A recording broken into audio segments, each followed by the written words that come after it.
اعوذ باللہ من الشیطان الرجیم بسم اللہ الرحمن الرحیم۔ معزز سامعین السلام علیکم۔ سعودی عرب میں آج کرونا کے 2736 نئے مریضوں کی تصدیق ہوئی ہے۔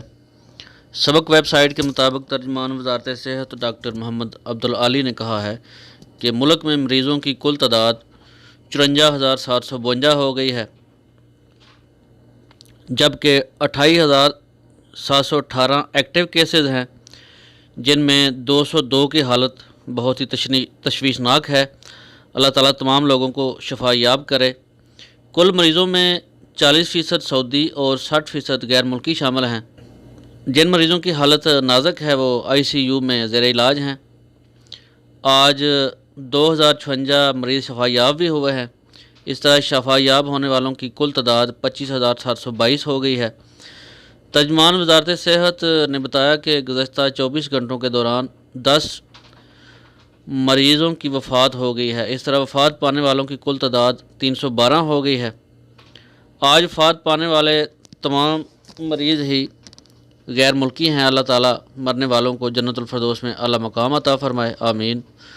سعودی وزیر صحت ڈاکٹر توفیق الربیہ نے کہا ہے کہ طبی عملے کے ارکان ہمارے ہیرو ہیں، جن کی کوششوں سے ہم کرونا بحران پر قابو پا لیں گے۔ سعودی عرب میں کرونا سے ہلاکتوں کی شرح سب سے کم ہے۔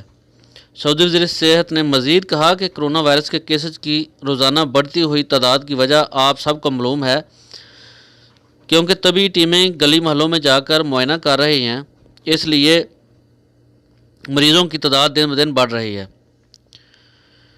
آج سب سے زیادہ کیس مکہ مکرمہ میں سامنے آئے، جن میں سب سے زیادہ تعداد 557 ہے۔ الریاض میں 488، مدینہ منورہ میں 392، جدہ میں 357، الدمام 286، الحفوف 149، الجبیل 149، الطائف 81، الخبر 51، القطیف 24، تبوک 18، الزہران 15، بش 15، بشا 14، بریدہ 12، الخدا 9، القریہ 9 اور حائل میں بھی 9 مریض سامنے آئے ہیں۔ اسی طرح دیگر شہروں میں بھی تعداد بہت کم ہے۔ اللہ رب العزت آپ سب کو اپنے حفظ و امان میں رکھے۔ السلام علیکم ورحمۃ اللہ۔